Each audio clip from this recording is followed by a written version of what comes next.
Result create ചെയ്തുകൊണ്ട് ചെയ്യാൻ പറ്റി കഴിഞ്ഞാൽ വളരെ ഫാസ്റ്റായിട്ട് ഡെവലപ്പ് ചെയ്യും. സ്റ്റാർട്ടിങ് സ്ലോ ആണെന്നുണ്ടെങ്കിലും ഭയങ്കര സ്പീഡായിട്ട് ബിസിനസ് കയറി വരാറുണ്ട്.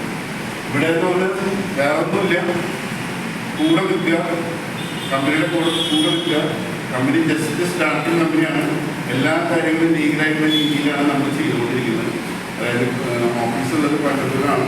ഇനി ഒരു ഓഫീസ് കേരളത്തിൽ ഒരു ഓഫീസ് ഓൾറെഡി ഉണ്ട്. അതിന് രജിസ്ട്രേഷൻ ആവും.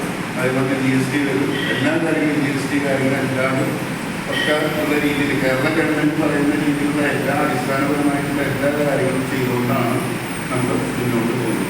കാരണം മൾട്ടിലെവൽ മാർക്കറ്റിൽ നമ്മൾ സാധാരണ കണ്ടിട്ടുള്ള എന്താ, ഒരു 4 കൊല്ലം കമ്പനി ഉണ്ടാവും, ഒരു 5 കൊല്ലം കമ്പനി അല്ലേ? അതിൽ കണ്ടിട്ടുള്ളത് ആംബേന്നുള്ള കമ്പനി ഉണ്ട്, ഇതുമില്ലേ ഉണ്ടാ അല്ലേ? ഉണ്ട്. മോണിബയോ എന്ന് പറഞ്ഞൊരു കമ്പനി കേട്ടില്ലേ? ഹെർബാലൈഫ് എന്ന് പറഞ്ഞ കമ്പനി കേട്ടില്ലേ? മോണികെയർ എന്ന് പറഞ്ഞൊരു കമ്പനി കേട്ടില്ലേ? 10, 25, 30, 40 കൊല്ലത്തോളമായിട്ടുള്ള കമ്പനികളാണ്. 6 കൊല്ലം 7 കൊല്ലം അല്ല അവരുടെ കമ്പനിയുടെ ആയുസ്. അത് എത്ര വേണമെന്നുണ്ടെങ്കിലും എക്സ്റ്റെൻഡ് ചെയ്തു. ആ കമ്പനി തുടങ്ങിയിട്ടുള്ള വ്യക്തികൾ ചെയ്യുന്നതാണെന്നുണ്ടെങ്കിൽ എത്ര വരെ അത് കൊണ്ടുപോകാം. നമ്മളും അതുപോലെ തന്നെ ഇന്ന് പ്രൈവറ്റായിട്ട് വലിയൊരു ബിസിനസ്സായിട്ട് കൊണ്ടുവരാനാണ് നമ്മൾ ഉദ്ദേശിച്ചിട്ടുള്ളത്. അല്ലാതെ 6 മാസം കൊണ്ട് കുറേ കാശ് ഉണ്ടാക്കിയിട്ട് അവിടെ പോകാനല്ല.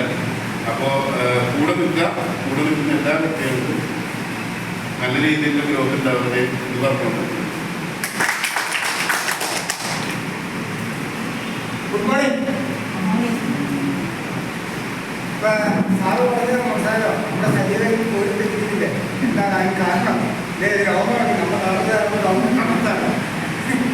അപ്പോൾ 1500 ആൾക്കാരോട് ഡിസ്ട്രിബ്യൂട്ടായിട്ട് പറഞ്ഞുകൊണ്ട് നമ്മൾ സ്റ്റാർട്ടിംഗ് പോയിട്ടാണ്. അതാണ് നമ്മുടെ നമ്മൾ ചിന്തിക്കുന്നത്. വളരെ മനസ്സിലാണല്ലോ, സ്റ്റാർട്ടിങ്ങാണ്. അപ്പോൾ നമ്മൾ ഒന്ന് നോക്കി നിന്ന് കഴിഞ്ഞാൽ കമ്പനിയെ നമുക്ക് നല്ല രീതിയിൽ നമുക്ക് കൊണ്ടുവരാൻ നമുക്ക് വരുമാനം കണ്ടെത്താൻ പറ്റും.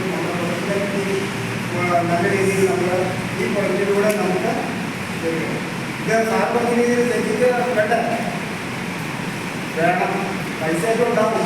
എന്താണെന്ന് വെച്ചാൽ നമ്മുടെ കാര്യം വേണമെങ്കിൽ ഡെറ്റ് വേണമെങ്കിൽ രാവിലെ പ്രശ്നങ്ങൾ പറഞ്ഞില്ല, എല്ലാ പ്രശ്നങ്ങളുമില്ല, ആർക്കും ഒരു പ്രശ്നങ്ങളും ഇല്ല. പക്ഷേ എല്ലാവർക്കും എല്ലാ അസുഖങ്ങളും എല്ലാ കാര്യം നമുക്ക് വേണം. നമ്മൾ കാര്യം പറഞ്ഞില്ല. അപ്പോൾ നമ്മുടെ കമ്പനിയുടെ സാധ്യതയുടെ സാറ് പറഞ്ഞ രീതിയിൽ ഇവിടെ എനിക്ക് കാര്യങ്ങൾ ഏകദേശം മനസ്സിലായി വരണം. അപ്പോൾ കമ്പനിക്ക് ഉദ്യോഗമായിട്ട് ചില കാര്യങ്ങൾ സാധ്യതയാണ് നിങ്ങളെ കാര്യമൊക്കെ ഒപ്പം ഇരിക്കുക. അപ്പോൾ ഞാൻ ഇത്രയും നേരം നമ്മളോട് ഇത്തരം കാര്യങ്ങൾ പറഞ്ഞല്ല, നമ്മുടെ ഈ സാറിനെ നമ്മൾ ഒരു നല്ലൊരു കൈയടി നല്ല ശക്തി ഞാൻ വിഷയമാണെന്ന് നല്ലതാണ് സംസാരിക്കാൻ വേണ്ടി കൺക്ലൂഡ് ചെയ്യാനായിട്ട്.